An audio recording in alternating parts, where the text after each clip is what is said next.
Kickstarter campaign where it's like, man, just give us a backer. Just we fun just want one backer. And it's slowly starting to pick up again after yesterday and today. So we're in the home stretch, 5 days left, I think. And we're getting there. That's very cool. So what's a little different from this time around when you said you did like a friends and family campaign? All the covers are brand new. The first time we're doing a sketch cover, we're doing a short story in the back of this as well. So I think we're up to 28 pages.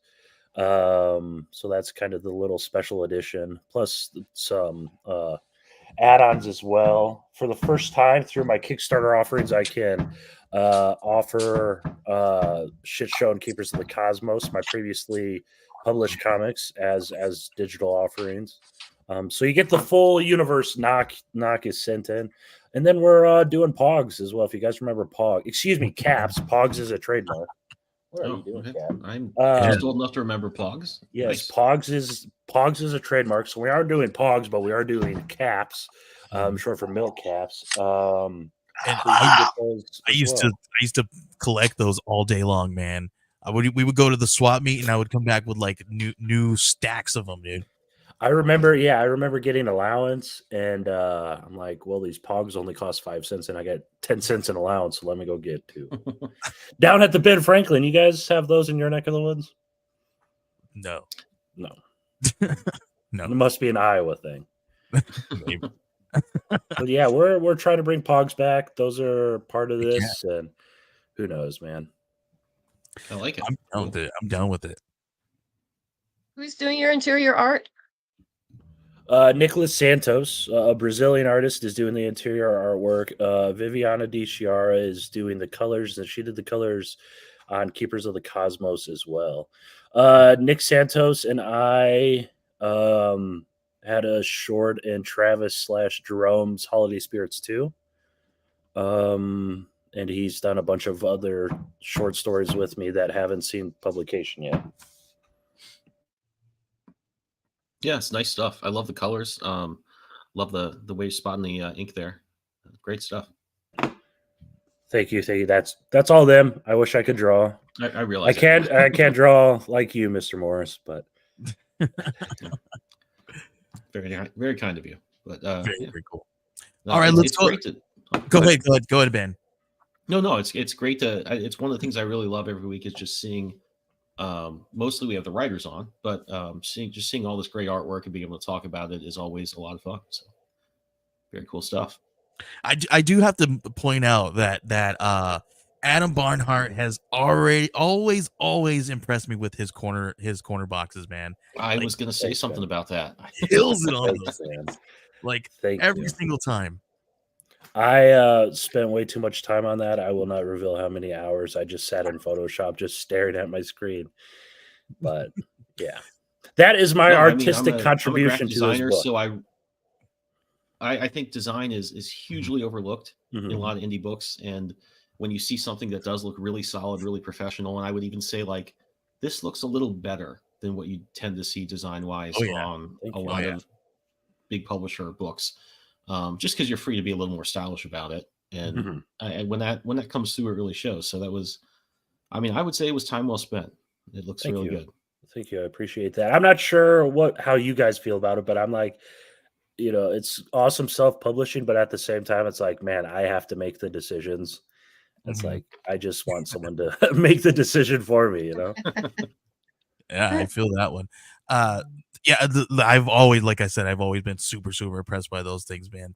And it's because, the design on that stuff, like it's so clean. But let's go ahead and talk to Jeff here. Talk to a little bit about it, because you haven't been on our show before. Let's talk to a little bit about your book here. First, tell everybody who you are and what your book's about. So I'm Jeff Ryder, and I'm the creator of the Kickstarter series Major Homes and Captain Watson, which was out last year. And this new book is a prequel to that original series. It's called Sheffield Holmes and the Adventure of the Errant Slipper. It is a traditional Sherlockian style mystery. It's about Sheffield Holmes, who's the nephew of the great detective, sort of a next generation thing. And he is serving with the British Army in India, and he hunts both a man-eating tiger and a murderer. In the book. Wow. Yeah. I was going to ask you about. Oh, go ahead. No, art's by my buddy Jarrett Katz, who he and I have worked on a couple of different things before, some short comics and some corporate stuff. And the colorist is Wilson Go, who's a partner that Jarrett works with a lot. And Justin Birch is lettering it because he letters all the Sheffield Holmes books because he sort of gets the wordy book. And yeah, it's a lot of fun. It looks cool. I was going to ask you if you had read any of the Flashman novels by, I think, George MacDonald Fraser. I have not. Okay, there was one of the novels takes place in Africa, and he's being hunted by one of Sherlock Holmes's enemies. I think Colonel Moran or something like that. Yeah. And I wondered if that's funny, if something you're picking up on here. No, so this is actually based on a pro short story that I wrote. So it's an adaptation of something I'd already written before, which is in a completely different medium, which I'd never tried to do before, which was a lot of fun.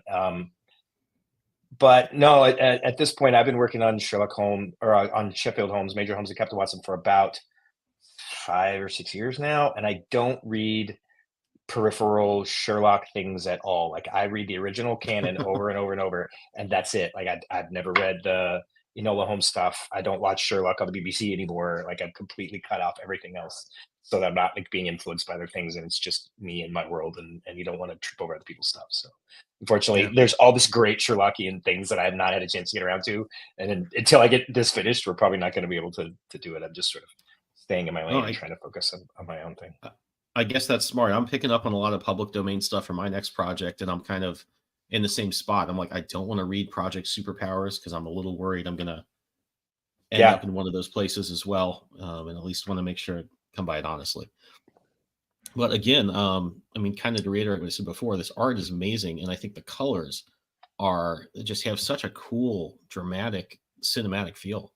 Really, Jared and Wilson really are awesome. Like I said, they are a team and have worked together on a bunch of stuff before. In fact, the last project that Jared and I worked on was also about Africa and had animals and stuff in it, which is one of the reasons I picked him when this came around. And we knew that Wilson would be able to do because it's a transition of a lot of light and dark, and it's the heat of the day in India and then the hunting at night, and you want that cool back and forth. So we had a lot of fun with it.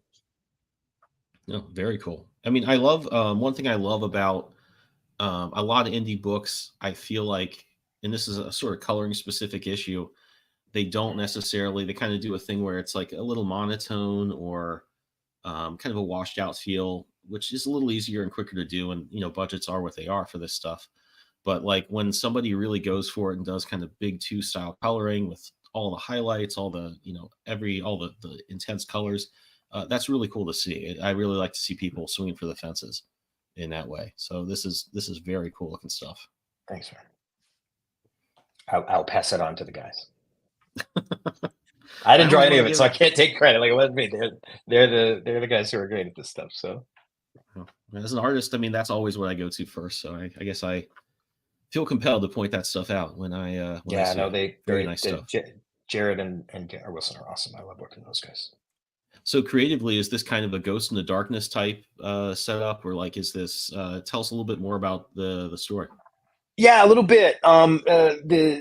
Like I said, we had done the original series, and then I wrote a series of short pieces that were sort of establishing each of the 4 characters from the main story and how they ended up in our longer series. And this one is in particular sort of touches on the idea that Sheffield Holmes was a military man before he was a detective. Before he sort of followed in his uncle's footsteps, he's been serving in the army since he was very young. And in fact, to figure out, thanks, Brent, to figure out how to establish who he is within the Sherlock, within the Holmes family, who he's related to, and how he can be Sherlock's nephew and all that stuff. So we started with that idea that he serves with the British Army in India, and that his father, who's Sherlock's older brother, is a sort of a local squire and a member of the aristocracy who's a part of what's going on there. And then, but at the same time, like we originally created the idea that this story was very, very Holmesian. In the original story, he's approached with something, he goes out and solves the problem, he comes back and tells you how, which is super common in Sherlock stories, and not a lot of action adventure and the kinds of things that you need for comics. So we wanted to throw in really high level action adventure type stuff, and there's not a lot much more action adventure than man-eating tigers. the entire Holmes series, because it's period historical fiction, has led me down these unbelievable research rabbit holes that I never ever intended to get into as the writer. And I mean, I read volumes of stuff about Sherlock Holmes, like I said, and I read the canon, but also, like, for this particular project, got into researching the man eaters in India that have been a thing for years and years and years, and why animals become in this turn on humans, and what causes this level of strange, and it was gripping reading, and it led to this sort of action adventure take on the story. But at the same time, we wanted to talk about, like, abusive nature and things that you, as humans, intruding in places that we shouldn't be in and stuff. And it felt, when I was writing it, which was back during the pandemic, like the kind of thing that I was sort of struggling with, just being stuck at home, and why is this happening to us, and that kind of thing. And so it's sort of that idea, the original idea, sort of grew out of that. And it turned into this fun romp, and chasing a tiger through the wilderness, and then catching the murderer as well. So it had this Holmes vibe, and it was a neat book. Yeah, absolutely. I mean, I love to get. I'm a huge history buff, so whenever I have a chance to dig into something like that, especially when what really strikes me about what you're saying is, like, you were kind of relating some of that to the pandemic, and, like, you're stuck at home, you're wondering why this is happening, and I think we all felt like we were being blown about by forces beyond our control. To really personify that in the story, and then obviously transport it to another setting, is something I think really works well. And it's, in addition to that, it's a ton of fun to research and find parallels with what's happening to us, present day. Yeah, and it was neat as a writer, because, like, when we presented the original Major Holmes and Captain Watson series, I had, of course, done a lot of this research, and looked at the Holmes canon, and thought about how am I going to create a new character who fits into this world, and how does he plug in, and what does the family tree look like, and that kind of stuff. And there's this incredible amount of backstory for Sheffield Holmes and our Captain Watson and some of the other characters in the book that I know that no one else is ever going to get to get into. That if we explore the story far enough, hopefully we'll get to see a lot of it. But I know all of it, of course. Like, I've completely created all this stuff in my brain, and I had been challenging myself to write some short fiction. And so I wrote a handful of short stories that were these stories. But then everyone I showed them to kept asking me, well, when are we going to turn this into a comic? Well, how come this isn't a comic already? Like, why didn't you make these into comics? And I was like, well, man, I'm trying this other thing. I'm trying to get in this other lane, and and work this different writing muscle that I've been neglecting for a long time. But I couldn't get it out of my head. Yeah, why don't I make these into comics? And and I got poked enough to the point that we eventually did it. I go to this really amazing Sherlock-centric con every year, and those fans are super supportive and awesome. It's one of my favorite shows to go to every year. It's called 221 BCon, and I always also want to have something new to bring those guys. And so this is to a certain degree, this is our we got to get this done for 221 BCon books, so that I have a new thing for that particular group of folks as well. So it's pretty exciting. Cool. Yeah, like I said, great looking book. I love the premise, and it's awesome to hear kind of what particular ideas drew you to the setting and creating this book as a comic. Very cool. So I think we should move on to let's move on to Bostic Metaphysical Society with Holly. Okay.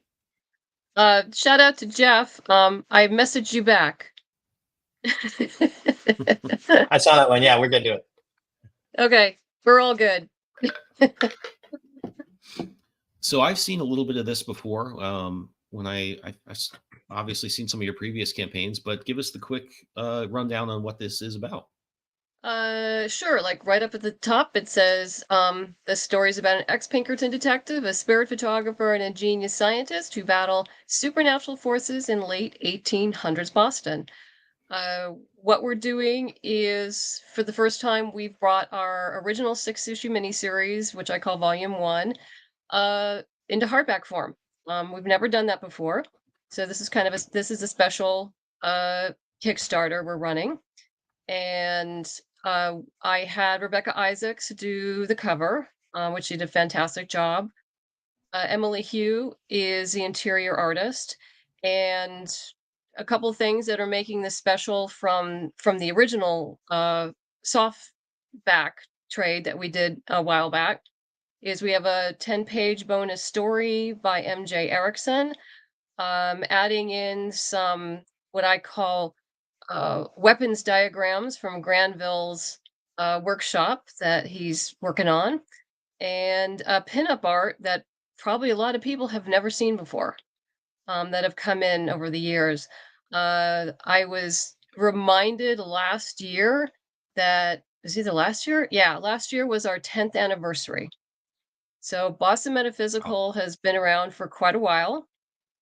For those of you who don't know, we not only have the original 6-issue miniseries, we have the 4 standalone sequels, which are part of Volume 2. We have the first 2 issues out of our new series, Mystery at Pikes Peak, plus an audio drama, novel, and an anthology. So yes, I encourage Jeff to expand your horizons into prose and other formats and mediums, because people like it. They will come. And I think probably one of the best stories I have after doing the audio drama, there's a gentleman, I do a lot of steampunk conventions, as you can imagine. And there was a gentleman who had trouble with his eyesight, but he always loved the story, but he couldn't read it. But then when we did the audio drama, he said, finally, I can finally enjoy one of the stories, because I can just listen to it, not read it. So you will have fans out there who will appreciate the other mediums that you explore, because for whatever reason they have trouble with graphic novels or reading problems or something. So yeah, I encourage people to explore other formats for your universe. Yeah, I just wrote 2 prose sections for my new comic. I'm pretty nervous about it. I've never done that before. I'm going to throw it up on our creator Discord pretty soon, see what people Okay. think. But it's interesting to take something, especially characters you're familiar with, in comic format, and then have to describe so much about them. And I think it's a fun way to really kind of see your characters from a different angle, that I've really enjoyed. So It is, and it's also a good way to bring new fans into your world. Having done a lot of Comic-Cons, I will have women come to my table who are primarily prose readers, and they mhm. gravitate towards the novel. But then I say, well, the novel is a prequel to Volume 1. I never repeat a story. And so everything is original, and it's new, but everything is linked, and it enriches every other story you read. And so I end up selling both the novel and Volume 1. Mhm. And so I, gradually bring people who won't normally read a graphic novel, will go like, well, this is interesting. Let me explore this other medium. So yeah, it's a good way to cross pollinate. Yeah, I mean, obviously there's the technical thing. If we got people that generally enjoy one medium, but will go to another if they're following a story. That's one thing I found really interesting about the audio dramas. I've seen a few people do that. What was it like to kind of make that happen? And did you go out and find voice talent? And did you write a full script? Like, how did that come together? Well, it come together originally when I was at the Nebula conference before the pandemic, and a friend of mine who had done her own audio drama with her husband. They did 4 years of an audio drama called Sage and Savant, and she said Boston Metaphysical is like perfect for an audio drama. Mhm. And I said, okay, but if I'm going to do this, you and Chip, her husband, you have to help me. So during the pandemic, when we were all locked down, I hired them, and I wrote a full script. It's 8 episodes long. It's a little over 4 hours, and we have 12 cast members. So it's a full cast, special effects, original music. So it's like your classic radio play that Wow. you used to, back in the day. Yeah, I just started a few months ago. I started listening to the Shadow episodes on YouTube. Oh, those That are is fun. really crazy stuff. And that's another medium that I thought, like, I was getting into the stories, but I was also thinking, like, boy, that is the way you have to kind of go out of your way to make the characters describe things must have been such a big pivot to what we're used to doing in comics Yeah, and and certainly in prose too. and to have them explain things without it seemingly being expository. Yeah. So yeah, there's a balance in there that you constantly have to play with. And I really enjoyed writing the audio drama because it was using my brain in a whole different way to, be able to do this and to communicate to the actors and to my sound engineer. It was a lot of work and a lot of time. Mhm. But so it's just if you have thoughts of doing this, just to let you know, it's a time suck. I mean, it's worth it. But yeah, it's a time suck. I'm sure that, I mean, like I said, that must be such a big pivot to have to just step outside your story a little bit, especially when you're used to doing it one way and Yes. to do it another way. But just to talk about the artwork a little bit, if I can pan back up there, I love Sure. how animated this stuff looks. Really nice colors. It just Yeah, really has a that's cool world. MJ. That's a page from the bonus story that MJ Okay. is finishing up right now. And that is Emily's work. That is the first 3 pages of chapter 1, Mm. with coloring by Gloria Kali and Fariza Kamaputra. Yeah, very cool stuff. I love this monster. This is what I was when I was looking at this the other day. Thought, wow, that really pops. Love the way those eyes look and just the shading and everything. It's Yeah. really solid stuff. Very cool. Yeah, love to see this. So let's jump over to Travis with Coins of Judas. So I know, Travis, this is the trade paperback collection of something that's been out for a while, but kind of run through Coins of Judas for us. Well, that statement's half true. So the first Okay. part of Coins of Judas 1 and 2 have been out for a bit, but Coins of Judas the Gambler 1 and 2 are actually just in previews right now. So the one was last month, Okay. and number 2 is now. So where this campaign is combining it all into a trade, and they all are going to end at the same time. So if you were backing the Diamond, so if you're a comic store guy and you want to do the Diamond, you'll get it at the same time you'd get this, because we wanted to make sure we're honoring all audiences, not excluding, not including all of them. So this is the trade of all 4 together. So we have a hardcover and a soft cover with different options, which is really cool. We have the 2 covers, and this is the full story. It's really fun. Coins of Judas is one of my more popular titles. People really love to talk about it. The basic premise is a 30 pieces of silver that got drops in front of Judas, spawns 30 demons bought with the worst things you could buy with those coins.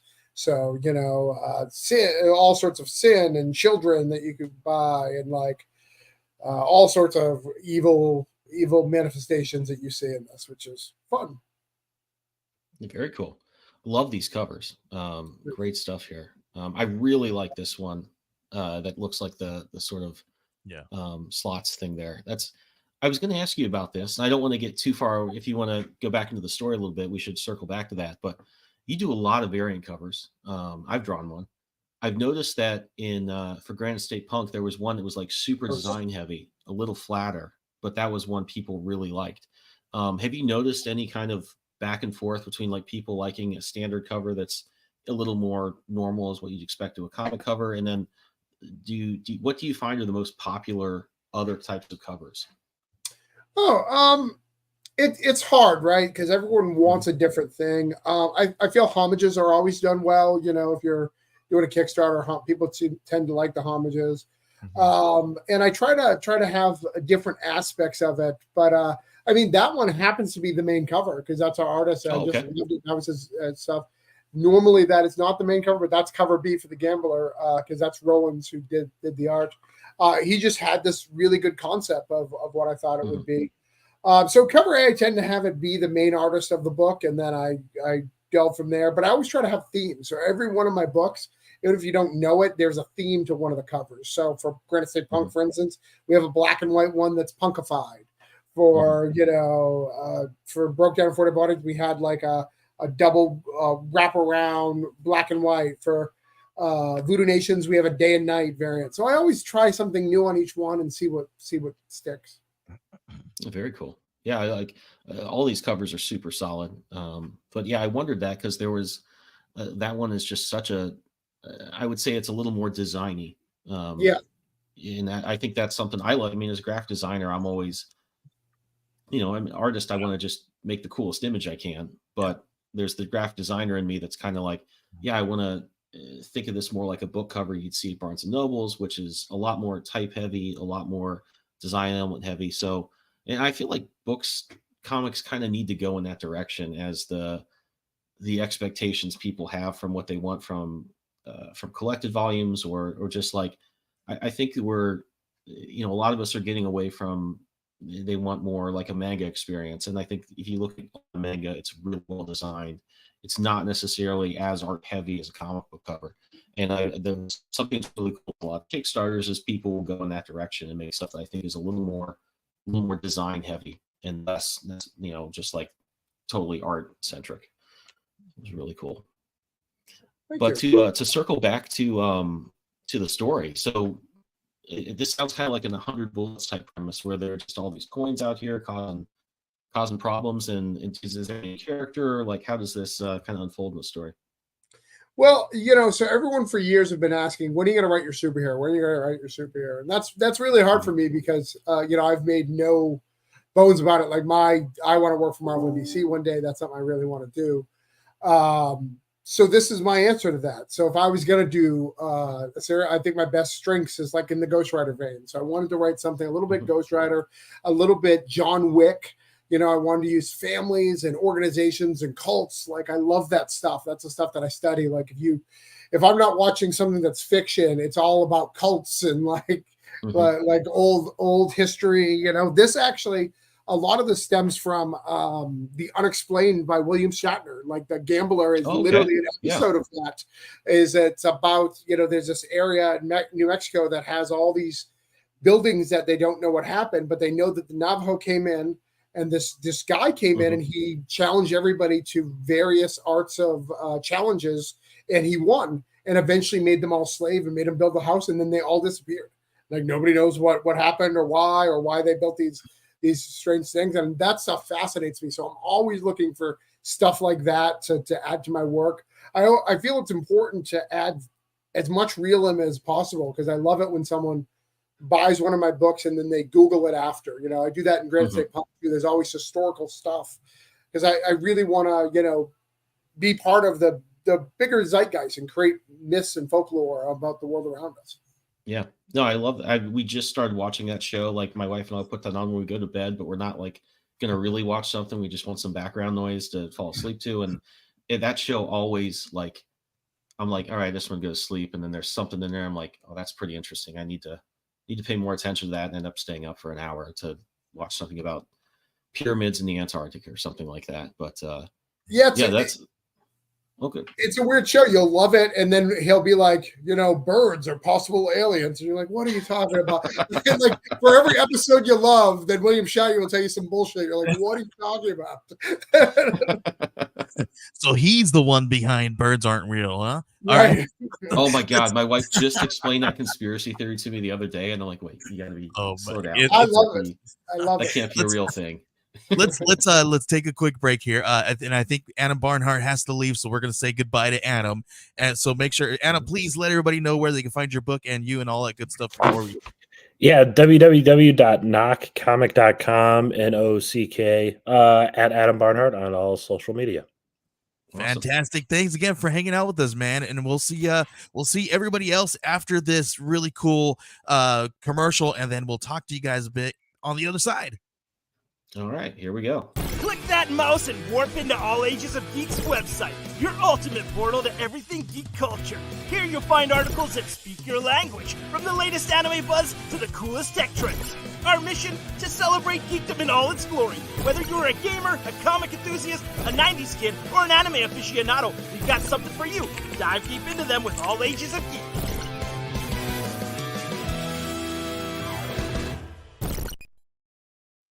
All right. Thank you guys for hanging out with us. And that was our friends over at allagesofgeek.com. So if you guys want to check out a really cool website, head on over to allagesofgeek.com. They have all kinds of cool stuff.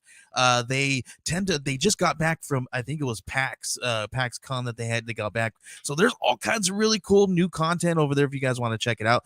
Interviews, articles, all kinds of fun stuff. They're also creating a comic book about their TTRPG zine that they did, and some characters and all that good stuff. You guys can read all about that in Archetypes. We are going to be fulfilling that we just finished that one, and we funded, and we're going to be going into production for Archetypes magazine. And once that hits you guys, you're going to be able to read all about what they've done and what they're going to be doing within this industry and all this fun little stuff. So thank you guys for hanging out with us and checking out All Ages of Geek. Let's move right back into this and talk a little bit about the marketing side. Travis, we ended up with you. Let's keep talking to you a little bit about this stuff, marketing this kind of stuff, because you were talking about putting all the historical things inside and all that stuff. How do you tend to market these Kickstarters? Because you tend to do quite a bit of Kickstarters here and there. So tell us a little bit about what goes into marketing these things. Yeah, thanks for asking. It's really, really hard because there's different elements. Like this one is the hardest that I've been able to done because I'm not in complete control, right? I don't do the updates. Joey did the art design. He did the reward tiers. So it's a little different than my stuff, and it's actually learning, trying to learn from it and trying to figure out what's okay and what's not okay to do, which is super interesting for this campaign. Not a negative or negative thing. It's just a new experience for me and trying to figure that out. But for me, what I do is first I hit my audience. I hardcore hit. I think email lists is the most important thing in crowdfunding. It's the hand down. They are your audience. They can't be taken away from you, and having your own email list to control that is a big key. Doing shows like this to make sure people are aware, and then really like educating people on why you're doing it. People need to know why, like the bigger why. What's your dream? What's your goal? Why is this book important? I don't think enough people do that. I think a lot of people who throw things, they just throw things on the Kickstarter, and they don't share their passion. One of the great things about everybody you had here, from Adam to Jeff Metal, these people are the most passionate people in the comic industry. Same as Ben. When they do something, a project, you can really feel that. And I think that's the biggest part for me is marketing, is sharing that life out, sharing it. I even do shows, once a week, every Thursday, to help others get their passion out and talk about their projects, and to make sure people are aware of them, to share my audience with other people's. Because I think a lot of people think it's a finite amount of money, right? Like there's just one guy out there that funds everything, and he decides how much each person gets, and it's just doesn't work that way. There's enough. If you have enough products, people will figure out the money if they really want to get it. Let them come and find it. I always say to people, like, if people love it, they're gonna get it no matter what. They're gonna find a way to get it. Yeah, I think that's something that's kind of important. I've just been realizing lately. I've seen a lot of other creators say that from a marketing perspective, and I think as creatives, I don't know that we all kind of gravitate to that realization first.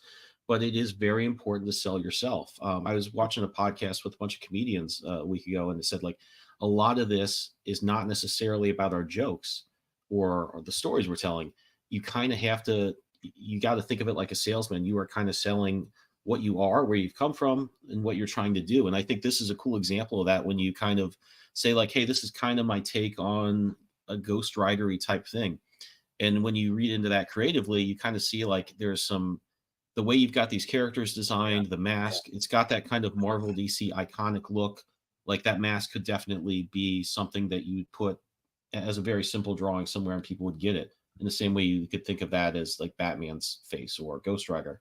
It's an iconic thing. And I think that not only is that cool to sell yourself and to make people like want to get on that ride with you, but it also kind of says, hey, if you like this, you're also going to like, what this story is, if you like those other books.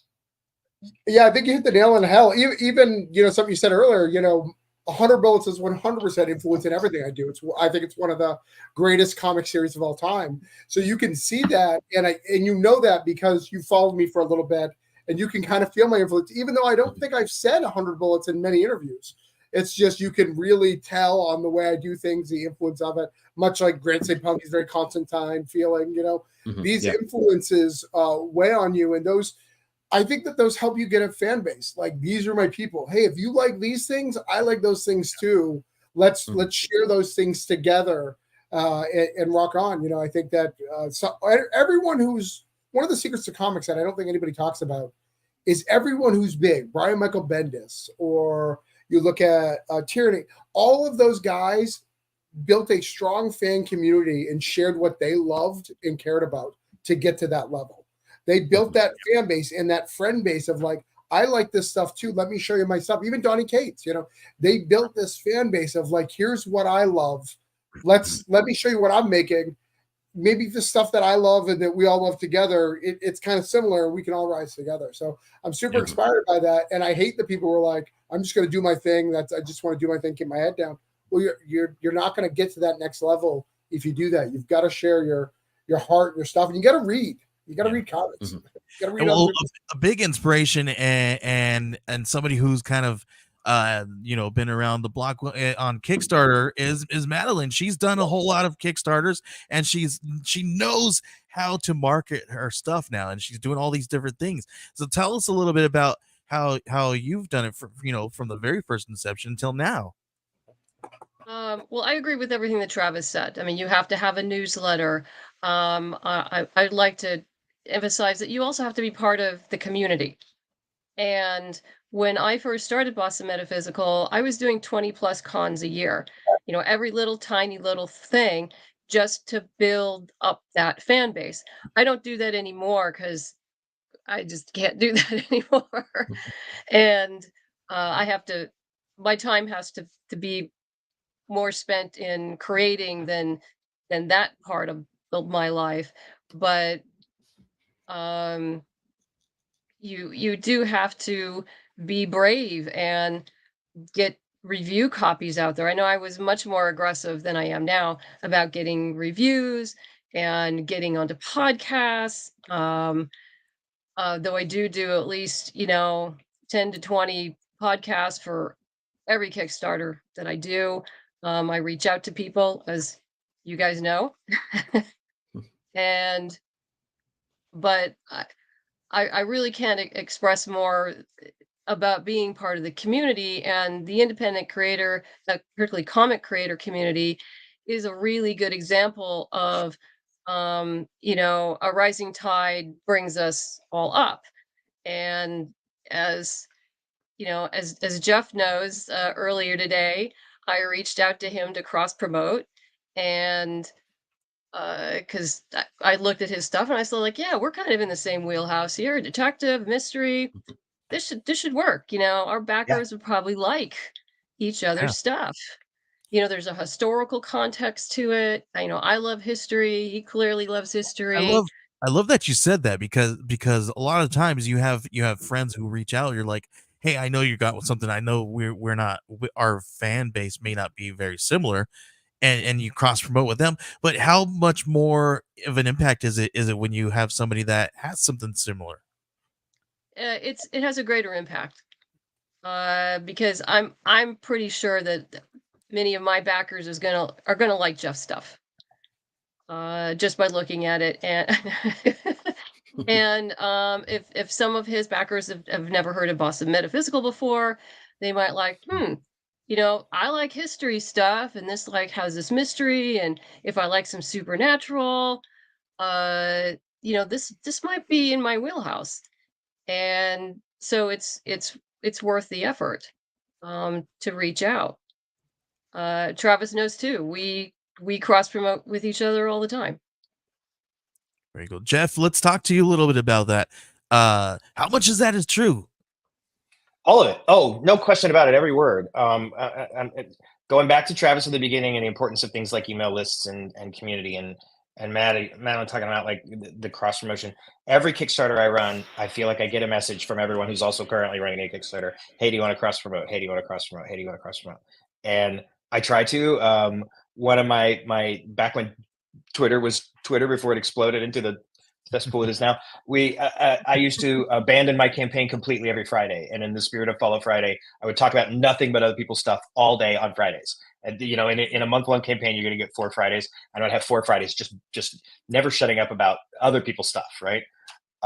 Because it's valuable. If you're not in it and you're not a part of the community and you're not, you know, Travis said reading. If you're not reading comics and you're not looking at the things that are on Kickstarter and or the crowdfunding platforms, and you're not a part of the crowdfunding world, then you come across as disingenuous. You come across as someone who's only in it for themselves and not in it, you know, to make good stories and be a part of that world. And you know, I've had offers to cross promote, and I go look at people's platforms, and I'm like, wow, you know, 6 created and 6 projects backed. That's not being part of the thing. And then you see guys like Travis who back thousands of things, and it's like, yeah, these are the guys that I want to have in my corner. And Madeline and I have crossed paths at lots of shows, and I already knew that Boston Metaphysical was exactly the same kind of thing that Major Homes fans are going to be interested in hearing and looking at it. And so that's an absolute no-brainer. It's going to be great.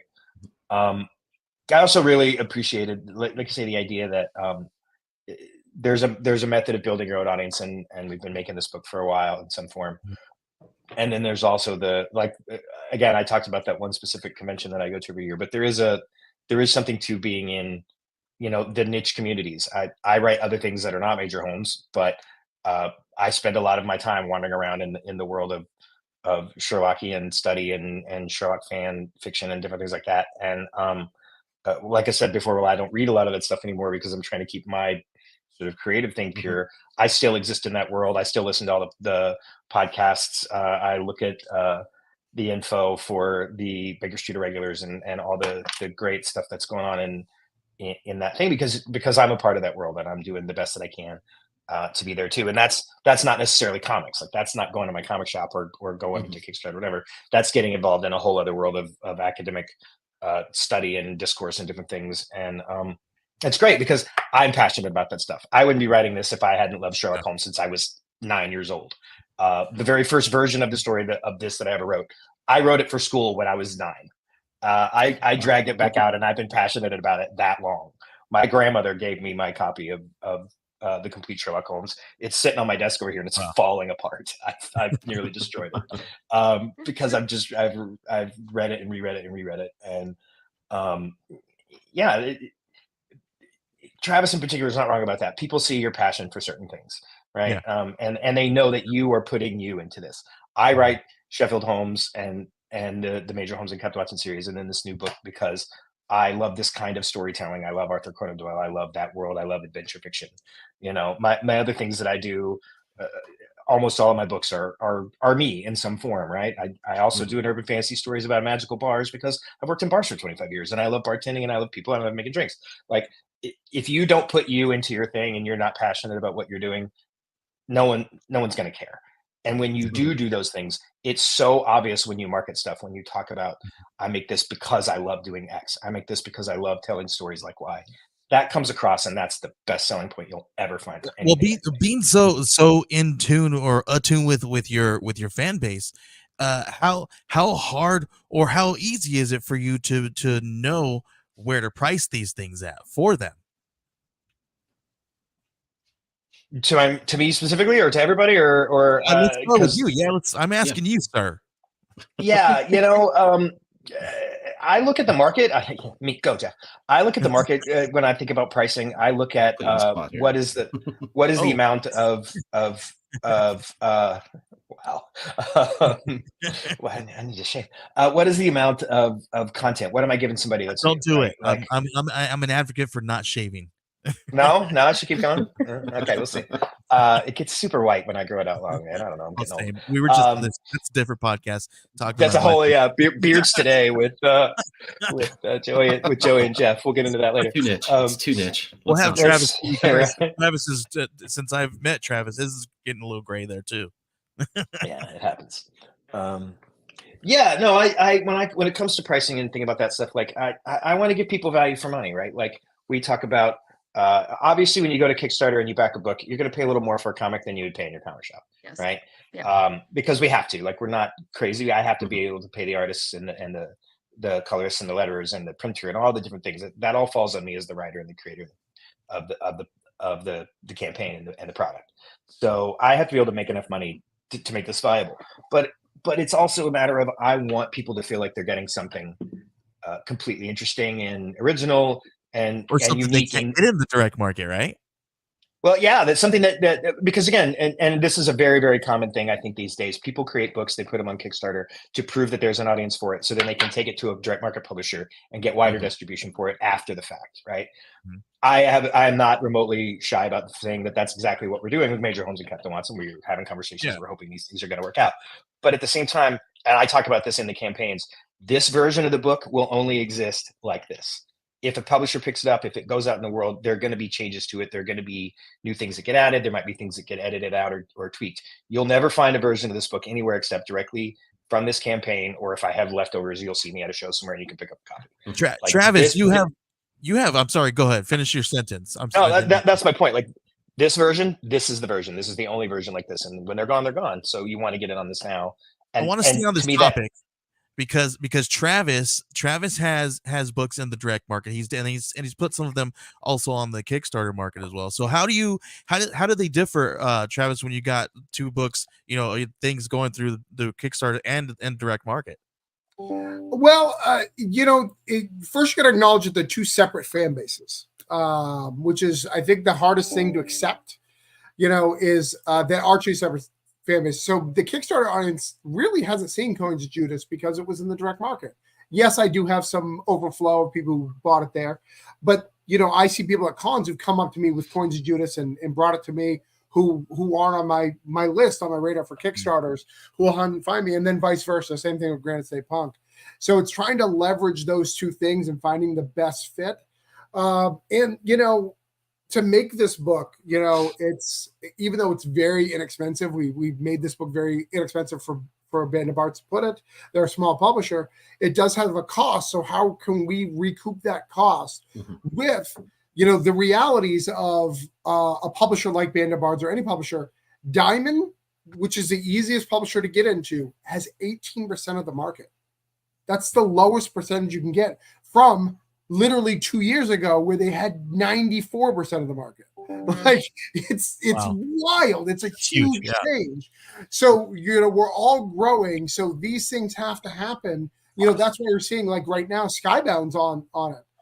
Because yes, they have a book. Yes, they can sell it to the direct market, but they're going to make more on Kickstarter / be able to help that creator more. So it's trying to find that balance. My goal is to get my name in as many places as possible. I want as many people to know my name, to be able to see my work, hopefully like my work, find me, hunt me down at a con, see Jeff and I hanging out together and interrupt us, and we will be like, all right, you can sit with us. Not that that's ever happened before. It's never happened before. Or people like Jared Lujan, who just got his DC, and he was just like, I'm too good to hang out. Now that Travis and Jeff are here, I got to go hang out with my DC people. It'll go all these ways. But it's always the cool kids table at lunch. That's no matter how old you get. I will always make sure I have the cool table, Ben. I will always make sure. Ask Jeff. I will have as many cool tables. At Baltimore, I happen to know Brian Michael Bendis. I have a good story, and I brought Brian Michael Bendis. He sat at my table for a little bit. I was like, look, I bring the people. But I think that when you're doing this, Madeline is in Boston Metaphysical Society and the direct market as well. It's finding this other audience, understanding that they may be loss leaders and it's more marketing dollars, but what does you gain in the long run to get those, even if it's 20 to 100, like people who are true fans who want everything. Those are the people who I want. I want those people who are now in love with me, and I don't care how much it costs me to get those fans, because they're with me for life, hopefully. Yeah. Well, Mandalay, let's go to you a little bit about that. I agree with all of that. And one of the reasons I did the hardback for Volume 1 is that fans had been asking for it. And And so this was really a special thing for the hardcore fans. And if I bring in new ones in the meantime, that's awesome. But this was really designed for them. In regards to price point, this is a slightly higher price point than I normally run. Because usually if I'm doing like a new series like the Mystery of Pikes Peak, I'm gonna have a, $5 single issue or $10 for both issues on the digital level. So it's very affordable for people to just roll right in if they don't have a lot of space at home, or they're budget conscious.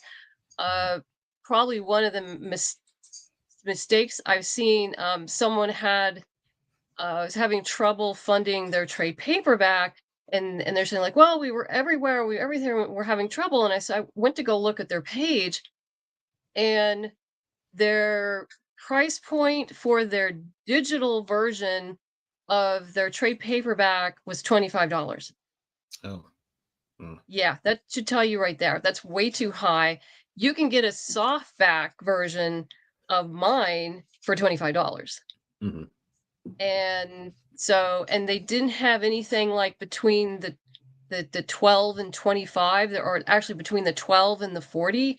And it's really important to have these varying price points for your backers to have a choice. Yeah. I feel like the Kickstarter sweet spot is anywhere from 35 to like 65-ish dollars. It is. The average spent on Kickstarters for comics is around $35. Between 25 and 35 for comics. So that's where you want to price point it and work on volume to bring them in. And then you've got your hardcore people who are going to get your upper tiers. But like I said, this is a very special Kickstarter I'm doing. It's unique. It is a bit higher price point than I normally do, with really specific special levels. With everything is limited. And once I order these and they're gone, they are gone. And so that was the intent of this particular Kickstarter. So others, when I get back to Pikes Peak to do the last 2 issues in Pikes Peak, you'll see a different price point gradient for people who just want to come in, or people who love the story, don't have space, or just don't want to spend, so they can get their minimum digital level and go be happy. And I want them to be happy. Yeah. That's one thing with digital. I always think I tend to try to make that as low as I can, because I know somewhere somebody's seeing that and saying, dude, it's just a file. That's something I think we need to figure out as comic consumers. But I know somewhere there is somebody posting on Twitter or saying, just muttering to themselves, possibly. I stole an idea from Travis, actually. His whole digital deluxe stuff, those offerings, right? Like I so for archetypes, we did like, I think it was like $6 for just like the regular PDF of what are we pushing, like 36, almost 40 pages on this thing now. So we're sitting at that, right? And then we had $8. For $8 you can get a digital deluxe, but we also offered all kinds of actual working things that people can use, like for like people who wanted to dip their toe into creating a Kickstarter for themselves. We're gonna hook them up with like literally like a little, like a starter pack of, you'll have just use all these files to build out your campaign, and you'll have a little bit of success, right? So things of that nature, right? Thinking outside of the box and putting different things together that just give people, $8. I'll throw $8 on anybody's campaign if I got it in my wallet, right? And I'm getting a bunch of really cool stuff at that, and it's digital and cool. I don't have to wait for it to come in the mail. It just comes in my email, and I got all this cool stuff, and you're loading me up, right? So I mean, I think it's a great idea. Go ahead. Yeah, I have like 4 digital reward tiers, and the first you're looking at right there, that's your basic volume 1 digital, $12. It's 164 pages, plus you're going to get a bunch of digital stretch goals, which we've already made on top of that. But then I start building on that. So say you want digital volume 1 and volume 2, or say you want all of the digital comics, just the comic books, including Pikes Peak. So I have like you get all the comics I have in a digital level, and then the next one is like, well, what do you want for prose? Then the next level includes the comics and the prose, and then the top one includes a download of the audio drama. So, each level, and so it's really easy. And yeah, you can see them, the comics and prose. There we go. Yeah, all the different levels. So you've got everything, and in PDF format, easy peasy, affordable. I price the prose books like you're buying, your $5 paperback from Amazon. Yeah. You've got a real nice gradient, I think, of offerings here. That's something, definitely I want to try and do with my stuff, to just make sure you can meet people exactly where they're at, which is something we're able to do and ought to do. Yeah, particularly if you're going to start building prose into your world. It's a great way to monetize it. Very Absolutely. cool. Very cool. One of the things I want to note, people give Marvel and DC a hard time all the time, but this is the one thing when we talk about digital that you should bless them for, because Marvel and DC could have taken comics away if they wanted to destroy comics. They chose that comics needed to stay the same price that they are in the store. When you buy a $5 comic, it's a $5 digital.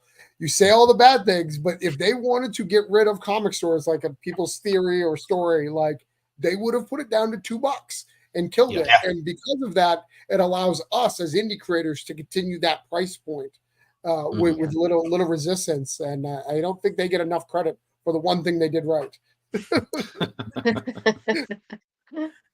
Fantastic. Thank you so much for hanging out with us. We're gonna talk to a little bit about some of the stuff that we're doing. Ben's got a campaign in pre-launch. Tell him a little bit about Cobalt Crisis. So Cobalt Crisis is the lead into that. I'm calling it Countdown to Cobalt Crisis. This is going to be about 40, 50 pages. It's kind of like an old school. If you read an old Golden Age comic, you've got an A story, a B story, a few prose stories in there, and then some short stuff that is going to lead into my big earth-shattering epic crossover, which is the basic sequel to Scarlet Twilight, called Cobalt Crisis.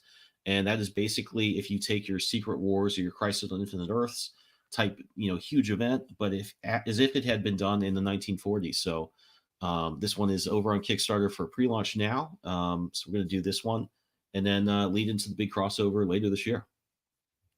Yeah, it's fantastic. If you guys don't know what Scarlet Twilight is, you guys can definitely check that out. Where are we selling those right now, Ben? This one is on Kickstarter. Larger. They can get Scarlet Twilight still, correct? Oh yeah, you can get Scarlet Twilight probably through Diamond or at red5comics.com. And then the larger Cobalt Crisis story is going to be later this year on probably on Kickstarter, but also some other places. We'll see about that. Give them the premise of Scarlet Twilight for those who don't know. So Scarlet Twilight is that my previous Kickstarter book. It's basically a Golden Age crime buster with a few dark secrets to hide. So it kind of takes place in that world of Batman the Animated Series, old school Universal monster movies, things like that, with the superhero element added to it. And that's probably all I should say about it. There are some twists in there that I think if you're a fan of Dracula and some other things like that, you will enjoy. Very, very cool twist. You guys definitely going to want to check that one out if you haven't. And then, like I said, we don't have anything going on right now, but we do have tons of friends that have lots of comic books coming out through Kickstarter and the direct market. Make sure you guys are checking all that good stuff out. And then just keep an eye out for all of our social media. Ben, where can we find you on socials?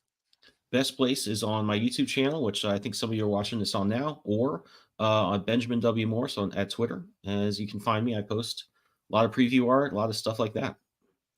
And then Travis, where can they find you? Easiest way is travis.substack.com, but I want you to search for Coins of Judas on Kickstarter and back that. Jeff. Yeah, so it's Cloud Wrangler at just about every platform in existence: Twitter, Blue Sky, Instagram, Facebook, blah blah blah. Cloud Wrangler, Cloud Wrangler Comics. You can always go to cloudwranglercomics.com, which has everything I've ever made, and more stuff coming soon. Fantastic. And Madeline. BostonMetaphysicalSociety.com. Like Travis says, just search Boston Metaphysical over on Kickstarter. I'm on Twitter or X, whatever we're calling it this week. M. Holly Rosing, and of course Facebook, Boston Metaphysical Society comic. And I'm something on Threads and Blue Sky. I can't even remember anymore. There's too many of these. Oh, there's too many nowadays. Sure. We only had a few, but now there's too much. Thank you guys for hanging out with us and watching this really cool episode. All kinds of really fun stuff. Thank you so much for hanging out with us. You can find me at Joey Galvis 1984 all over the cool places, geekcollective.net. And if you guys are looking for a Kickstarter, creator solutions, we do all that fun stuff, everything from concept to shelf and everything in between. Keep an eye out this week. We're going to have some really big news hitting, talking to you guys about Archetypes 2. There might be something big happening over at Band of Bards. Keep an eye on all the stuff over there. So please come back and hang out with us. Thank you guys. Ben, hit that outro, please. Take it easy, everybody.